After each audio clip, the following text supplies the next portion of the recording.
Right. So this video tonight, it starts out a little odd, and I'll be addressing it as things, as things happen.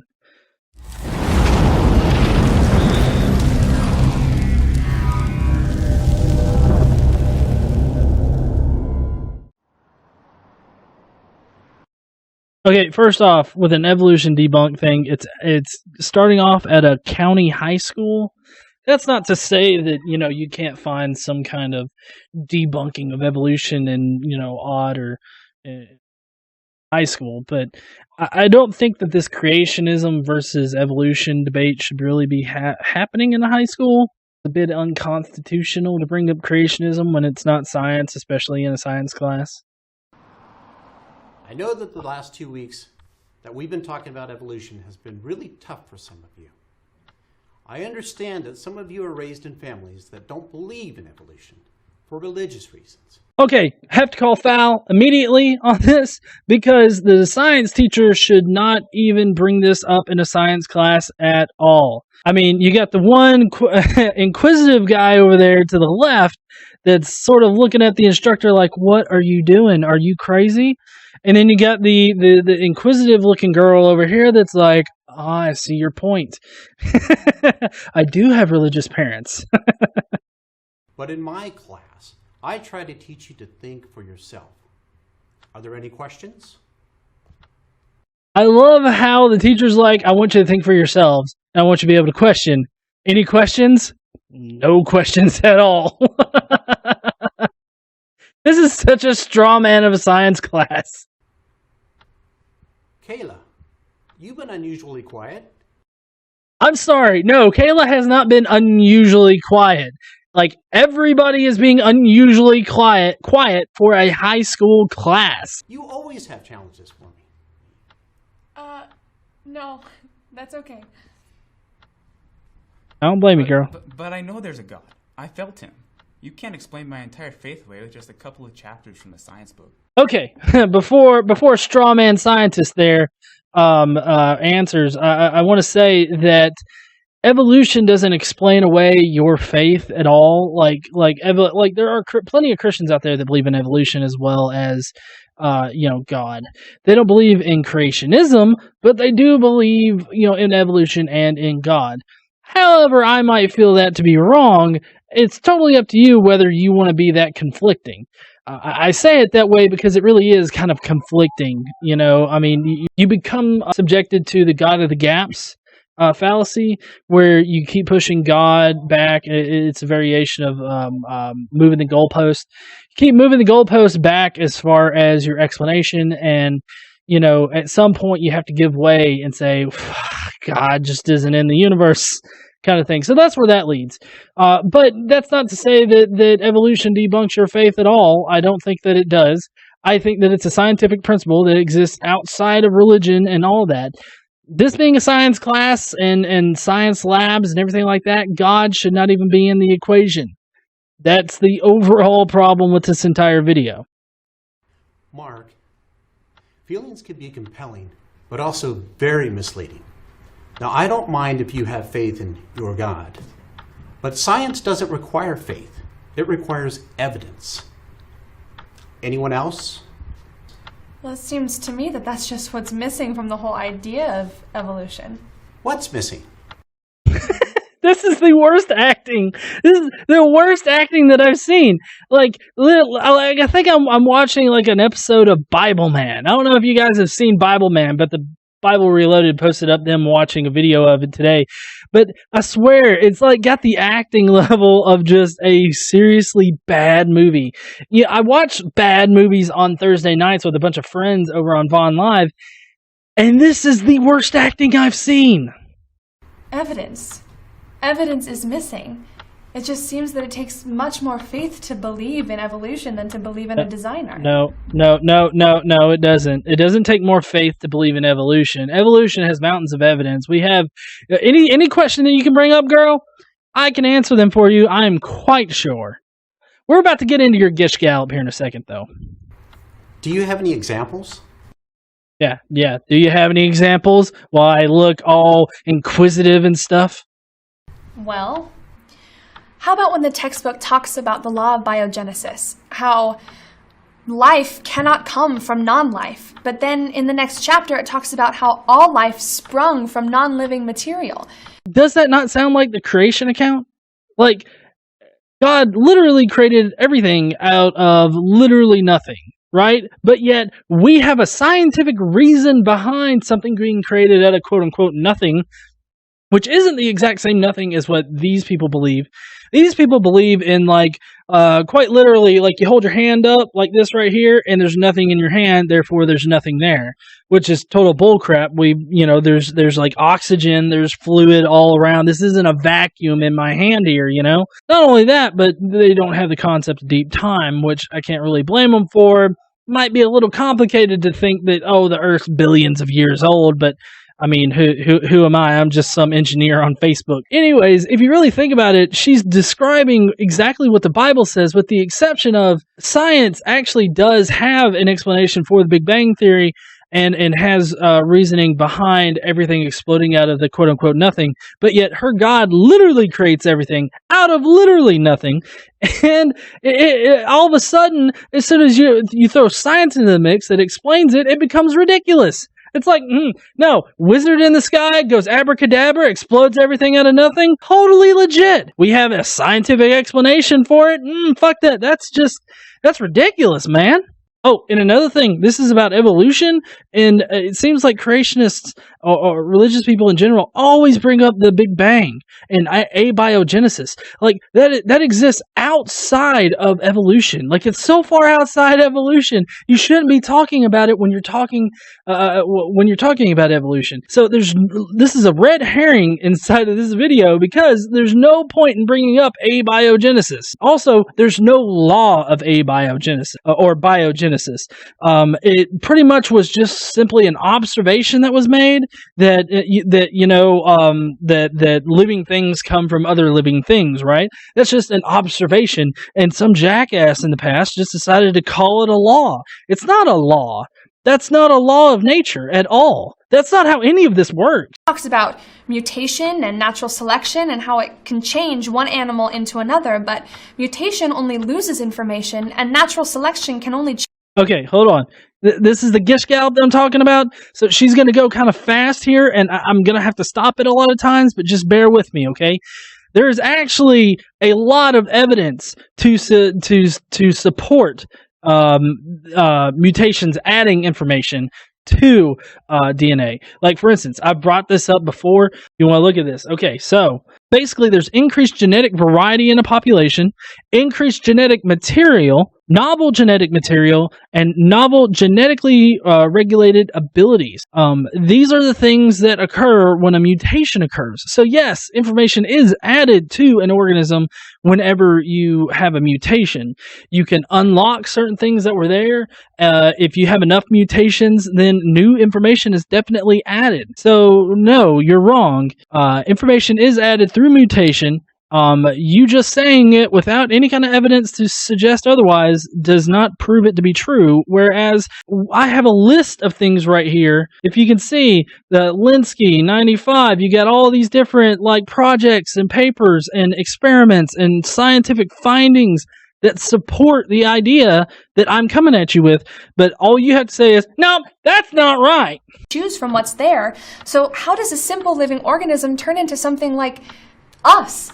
Okay, so how does a simple living organism turn into something like us? Well, give us enough time, and yes, a single-celled organism can mutate enough to get a human being. See, that's the main problem with Christians, though, is that they can't think in deep time. They're stuck in a 6,000-year-old Earth, and because they can't think outside of that, it prevents them from even grasping at the concept of deep time. I mean, you have to think about, the complexity of the human eye. I've got that too. Thank you so much for bringing it up.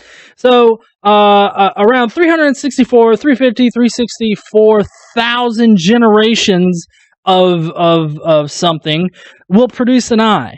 You start off with photogenic or photosensitive cells, right, that react to light. Those particular cells allow the organism to survive better, and as the eye forms, It's able to survive in its environment a lot better, even better, until an eye actually forms. That's how. Like, you get the cells that they group together, and then as soon as they group together, a crevice kind of forms where the photosynthesis, God, I can't say it. The sensitive cells collect in it, and then you finally get a lens over it that allows it to survive better. So yeah, as somebody mentioned in the comments there, episode 2 of Cosmos explains it perfectly, and yeah, it does. This is just a graphical representation of it. There's evidence to support the evolution of the eye. There are organisms on the planet that showcase every single stage of the eye. There is not one single stage of the eye that is represented on this image right here that we cannot find in nature today. So we're not pulling something out of our ass or anything like that. We see these in nature. A lot of creationists, a lot of religious people like to say, well, you're just making that up. No, we're not. We find these things in nature. Therefore, we're not making it up. It's reality. You're just denying the reality of the situation. And how we could never design something like that, or how the human body can heal itself. I just don't understand how some half-pound insect-eating shrew that somehow dodged whatever killed the dinosaurs could evolve from ape to ape-man over millions of unseen years, and then poof, you have humans. Okay, you can't understand it, therefore it's not real. It's not true. It really amazes me, like the narcissism of Christians. I guess humans in general, but like just because she can't understand it, just because it's just because she hasn't read up on it or she doesn't understand the science behind it, therefore that means that it's not real or not true or not scientifically accurate.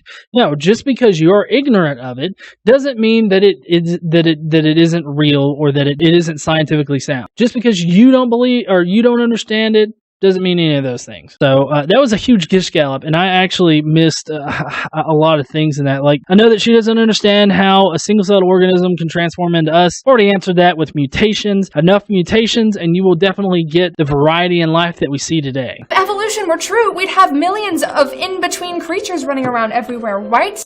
No, we wouldn't have millions of creatures running around everywhere. Actually, 99% of the species that have existed on the planet are actually extinct. That's because of natural selection, actually. Because, all these different species, they weren't able to survive, and the ones that we see today were actually able to survive better. Of course, there's been about 5 extinction level events that have happened in our past, so we're impending on the 6th one, which I actually just read today that we passed the last line, or the line in the sand as far as carbon in our atmosphere goes. We're pretty much fucked at this point. So we're coming up on another extinction level event, and that's going to be us. I'm not saying it's going to occur anytime soon. This isn't like apocalypse or anything like that, but it is going to happen eventually. I mean, if we take Gary Johnson, his opinion, we're all just going to burn up in a few billion years anyways, right? Why give a fuck? And all of the in-between fossils could fit in the back of my Prius. And you know what else? No, they couldn't. That's just wrong and incorrect. Either you're willingly telling something that is false, which is a lie, and that makes baby Jesus cry, of course, or you're just ignorant of it. And I can't blame anybody that's ignorant of the information. It's when you're given the information, you're explaining the information, and you flatly reject it that I have a problem. Especially when it comes to dictating what my son is taught in science class. Oh my God, look at his face. His face is just like, I'm getting burned so hard. What else? I just don't understand how all of this started. She's getting so flustered, isn't she? She's just so angry at the fact that her science teacher doesn't make sense. I can't really rag her too much about it, because when I was in my physics class and I couldn't grasp some concepts, I freaked out a little bit. I get it. But I mean, I didn't just sit there and be like, oh, no, I don't understand it, so therefore God must have done it. I mean, you say that science doesn't rely on faith, but evolution requires faith. Faith that everything... When biology class gets crazy. I would say so. This would be a surreal event to happen in a high school. For one thing, the teacher shouldn't be even talking about creationism or religion or anything like that, especially in a science class, let alone in a public high school in general. This girl is just running a gish gallop on the science teacher, and the science teacher obviously is letting her speak, but I just don't think that... Thing just burst out of nothing. That gas clouds collapsed and turned into stars, and all this stuff just collided around the sun to create planets. Okay, so you're telling me that you know how the science works, you're just flatly rejecting it. Okay, see, now I can be a little flustered myself about it, because you know exactly how it works, you know exactly how planets form, you know exactly how stars form, you know exactly how all that shit works, and yet you flatly reject it because some guys back in the first century took their shit writing pens and wrote on papyrus about how God created the universe. I think at this point you're just wasting class time. The teacher started out wasting class time too, don't get me wrong, but at this point she's just flatly rejecting shit. Including Earth, that is just the right distance away from the sun to sustain life. Yeah, it's called the Goldilocks zone, and we've actually found other planets in their own respective Goldilocks zones. We're not that fucking special. It requires faith to believe that living organisms created male and female. No, actually it's not. I mean, that's how life evolved. There are actually fish that reproduce asexually. This was on there was a Bill Nye video about this. But basically there's this fish that can either reproduce asexually or it can reproduce, male and female, right? Well, as it turned out, when you asexually reproduce so many times, there actually is genetic decay and you end up having these genetic diseases, right? And so that's why that died off. So you thinking just because right now it's male and female in how you perceive the world doesn't mean that is exactly how it works everywhere with every single organism. So yes, right now there are organisms that reproduce asexually. Those that reproduce asexually don't last as long as those that reproduce with a diverse genetic pool. So that is why there are male and female organisms. Crawled out of the water and then magically became land-dwelling animals, which... No, I cannot. She said magically become land-dwelling animal. It's not there's magically land-dwelling animals. There's an actual scientific process behind it called evolution that explains how we went from living in the water to animals living on land, right? So there's a clear explanation for that, but you want to call it magic. The person that's sitting in a science class saying that a magical wizard in the sky went abracadabra and poofed everything into existence, but evolution's magic. What is this even? Then became humans, all without intelligence or design. I just think it takes a lot more faith to believe in evolution than it does to believe that all the design, marvelous design around us points to a designer.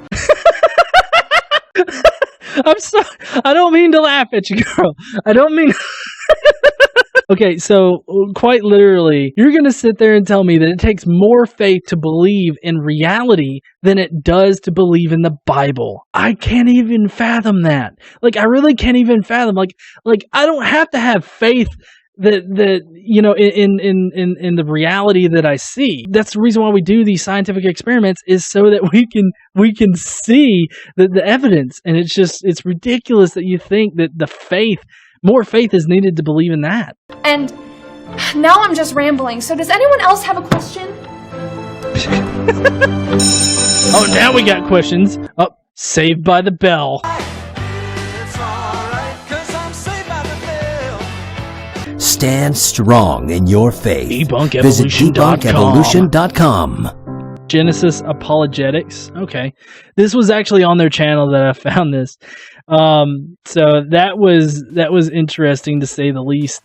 That was like every single creationist video where they say they debunk evolution all strung into one. I mean, it was just like one big gish gallop. I'll see you guys later. Y'all have a nice night. That their education has caused them to surpass this archaic idea of belief in God. It's not my education that allowed me to surpass the archaic idea that there's some kind of God, because that's what it is. It's an archaic idea. That's not what. While submerged without swallowing water. Okay. Any mammal trying to evolve nostrils into blowholes would drown. And Oh no! Oh, there it goes! There's that.